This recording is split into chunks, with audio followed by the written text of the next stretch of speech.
Hello friends, कैसे हैं आप लोग। उम्मीद करते हैं कि आप बढ़िया होंगे। तो जो सीरीज हम लोग की चल रही है सिलेबस वाली, उस सीरीज में आज हम नेक्स्ट टॉपिक पे बात करेंगे डी एंड ए ब्लॉक में, कि डी एंड ए ब्लॉक में 6 मार्क आप कैसे गेन कर सकते हैं।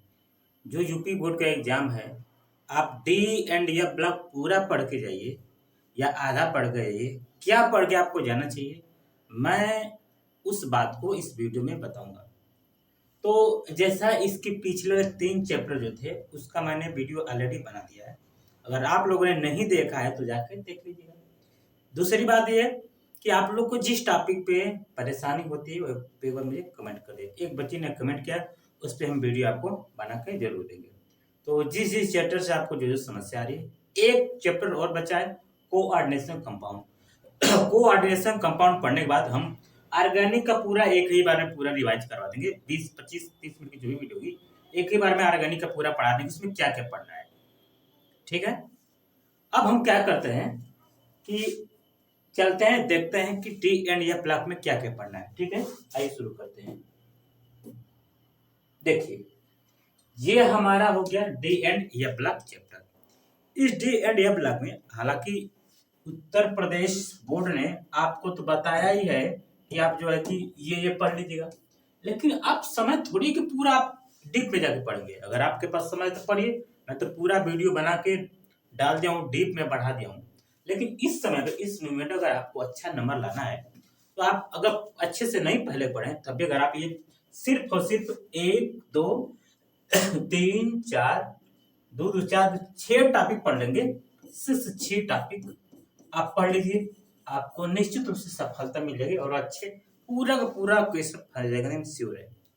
तो सब आपको ये नहीं पढ़ना है कि इसका सामान्य परिचय क्या होता है, ये सभी लोग जानते हैं कि डी ब्लॉक ये ब्लॉक कहाँ पाया जाता है। ठीक है।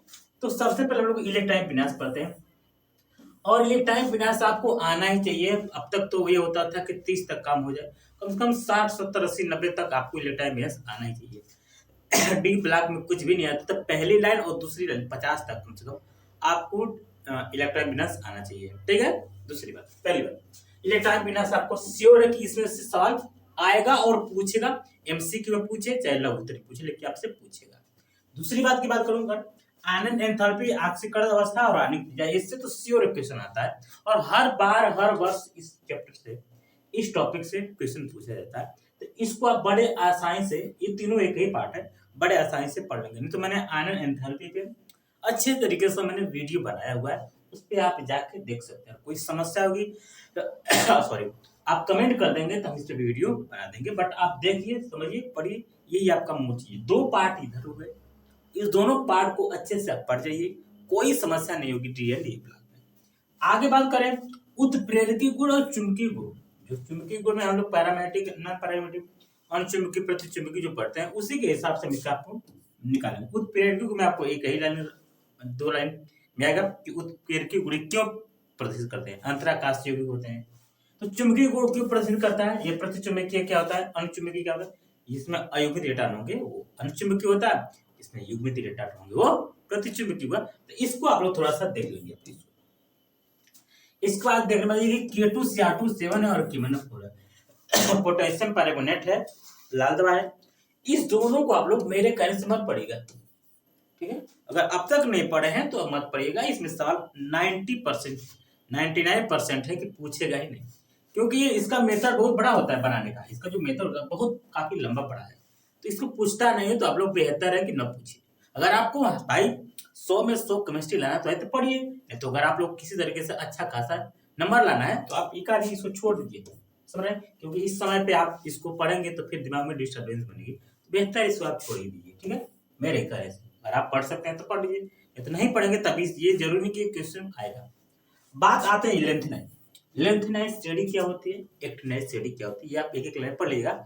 और लेंथेनाइज में सबसे बड़ी चीज अगर आता है आपसे पेपर में तो पूछता है लेंथेनाइज संकुचन क्या होता है, लेंथेनाइज कॉन्ट्रैक्शन क्या होता है। और इसी तरीके से एक्टिनाइड में होता है, बट एक्टिनाइड में पूछा नहीं जाता, वो सिलेबस भी है नहीं। तो लेंथेनाइज संकुचन पढ़ लीजिएगा।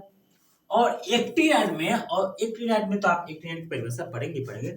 इन दोनों में क्या तुलना है, इसकी क्या अक्सीकरण अवस्था है, इसकी क्या अक्सीकरण अवस्था है, ये दोनों पार्ट पढ़ लेंगे, आपका 6 मार्क्स बहुत आसान तरीके से यूपी में गेन कर लेंगे अगर इन सब बातों को आप समझ पाते हैं, कर पाते हैं तो मैं सोचता हूं कि समझता हूं कि आप लोग को मेरी पूरी बातें समझ में आई होंगी। अगर कोई बात आपको समझ ना आई हो तो कृपया कमेंट खुला है आपको लिखने के लिए, उसमें लिखिए, बताइए क्या परेशानी है आपको। फिर मिलते हैं नेक्स्ट वीडियो में। जय हिंद।